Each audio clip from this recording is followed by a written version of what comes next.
good morning लोगोफोर बरायबाय नोंथांमोन बयखौबो नैबे फुंबिलि समाव दिनै आङो माने दङ नैबे फुंबिलि समाव उदालगुरि टाउनाव आरोना लोगोफोर आरो बे उदालगुरि टाउननिनो जि बोथोरनि नुथाय आङो बेखौ एसे नोंथांमोननो दिन्थिनो दे लोगोफोर उदालगुरि टाउना माबायदि जानानै दङ दिनै फुंबिलि समाव एसे नायलांदो आरोना लोगोफोर बे जाबाय मेन उदालगुरि टाउन सुइट बिदि माने बोथोरा ओरैबायदि गुसुना लोगोफोर दिनै ओरैबायदि गुसु माने दायो टाइमा 6:30 जाबाय आरो 6:30 जाबाय आरो ना 6:30 जाबाय 6:30ब्लाबो माने बोथोरा खुवा खुजोबनाय आरो ना ओरैबायदि गुसु नुनोनो नागिरा नै नुबाय दा बेलेग दिनावथ' 6:30आव बोथोरा मोजांब्ला माने सान्दुं दुङो आरोना सान्दुं दुङो खिन्थु दिनैहाय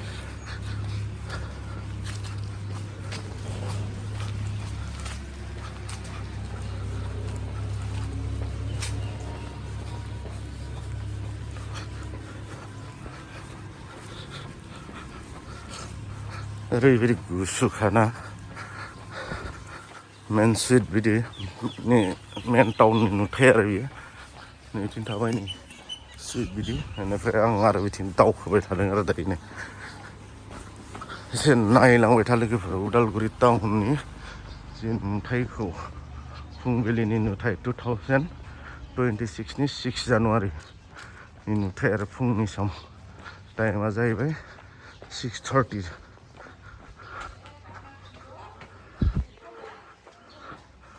ठंडा ठंडा पुरा मेघालय अरुणाचल बायदि नांदों आरो ना माने उदालगुरियाव बिदि जानाया गोबाव जाबाय मथा मथि क्रिसमासनि समनिफ्रायनो बेफोरबायदि जाबाय थादों आरो बोथोरा मागोसिम जागोन नामाथाय माने नोङो थाबायबा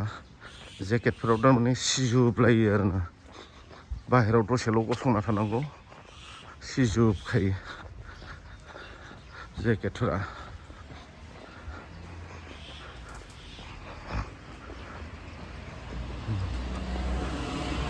लोगोफोर नायलांबाय था आङो दिन्थिलांबाय थागोन नोंथांमोननो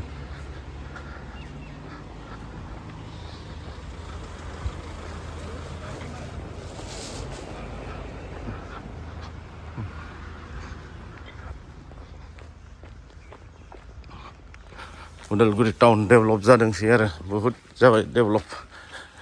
आरो मथा मथि 5 बोसोरनि उनावबा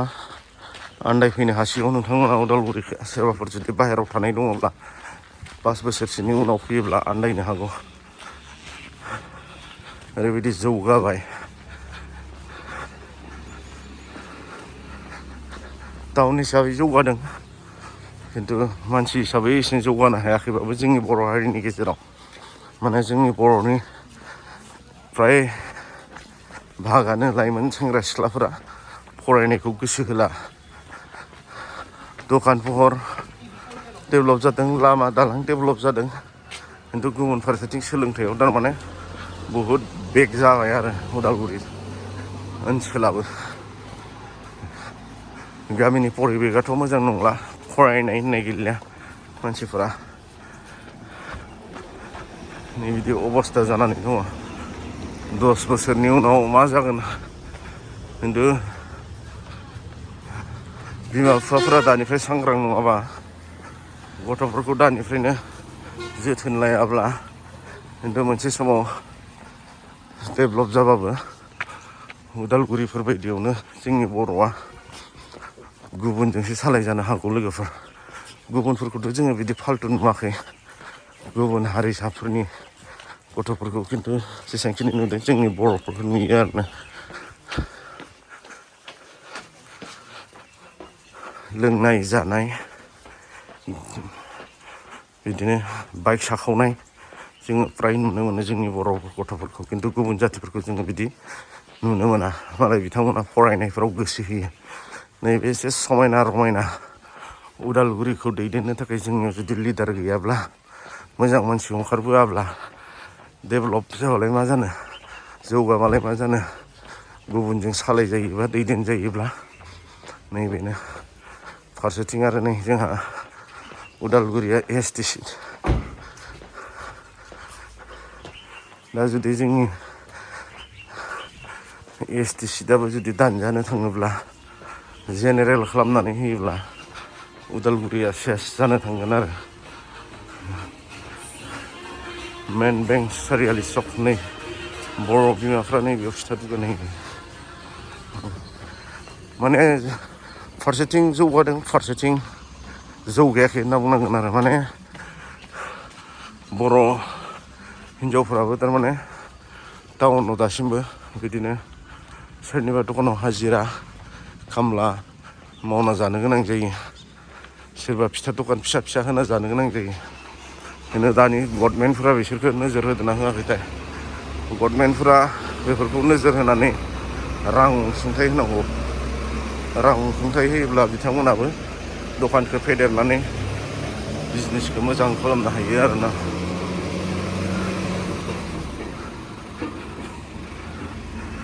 दानि सोलिफुनाय सरकारा मा खालामगोनथाय बेफोरखौ मिथिला जों मिथिनाय बायदिब्ला सिगांनि सरकारखौ बिदिनो फिसा फिसा मैगं दखान साहा दखान ना दानग्राफोरनो 5,000 बोसोराव 5,000 होनानै मदद खालामदों होननाय खोनादोंमोन खिन्थु दानि सोलिफु सरकारा बेफोरखौ आसनि लादोंना लायाखैथाय मिथिला लायाखैबा लानांगौ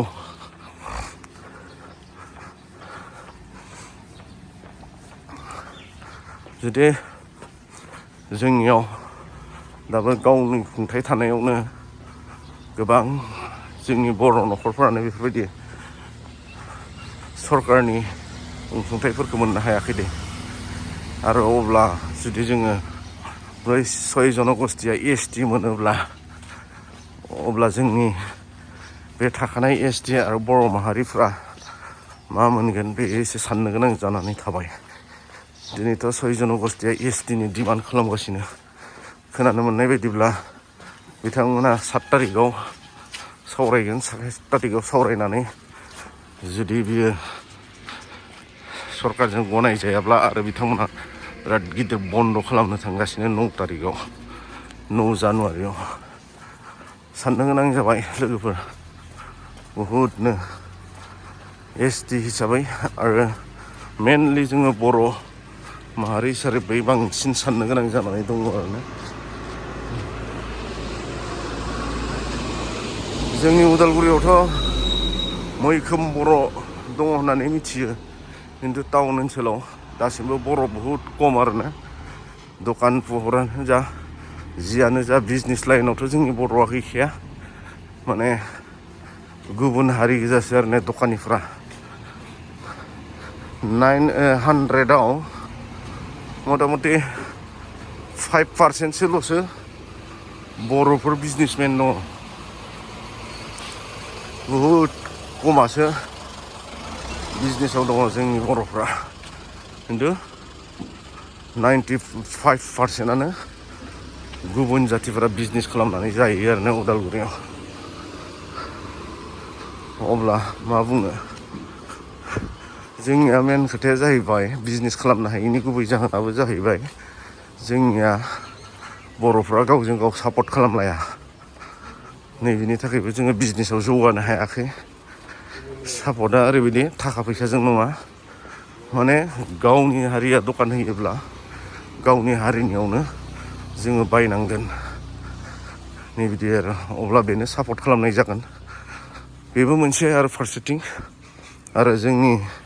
जायफोर साफा सानै बिजनेसमेन ओंखारदों बिसोरबो थारमाने जोंनि बर'खौ थारमाने बारा रेसपेक्ट होआ आरोना गावगाया लाइन मोनगौबा थारमाने गुबुनखौ बारा खाथिर खालामनो नागिरा नैबिदियावबो जोंनि बर'आ जौगानो हायाखै बेखौबो नोजोर होनो गोनां बेनिखायनो जोङो खौसेयै आवगायलांनांगोन रावबो हारसिङै थांनानै थानो हाया बर' हिसाबै जोङो गासिबावबो खौसेयाव ओंखारलायनांगोन आरोना अब्लानो बर'आ अट'मेटिकलि जौगालांगोन जि समाव जियानो जाया मानो अलखदनि समाव खौसे जायोब्ला बर' जाथि हिसाबै थांना थागोन अलखदनि समावबो जुदि गावस्रालायोब्ला खौसे जानो रोङाब्ला बर'आ जोबस्रांलांगोन होननायनि जाहैबाय आरो दे लोगोफोर गोबाव जाबाय भिडिअ'आ आङो बेसेबांखिनियावनो दोननोसै बाय बाय टाटा लोगोफोर नेक्स्ट भिडिअ'आव थाबैनो लोगो मोनगोन बे जाबाय 2026नि 6 जानुवारिनि गुड मर्निं 6 जानुवारिनि मर्निं ब्लग आरोना लोगोफोर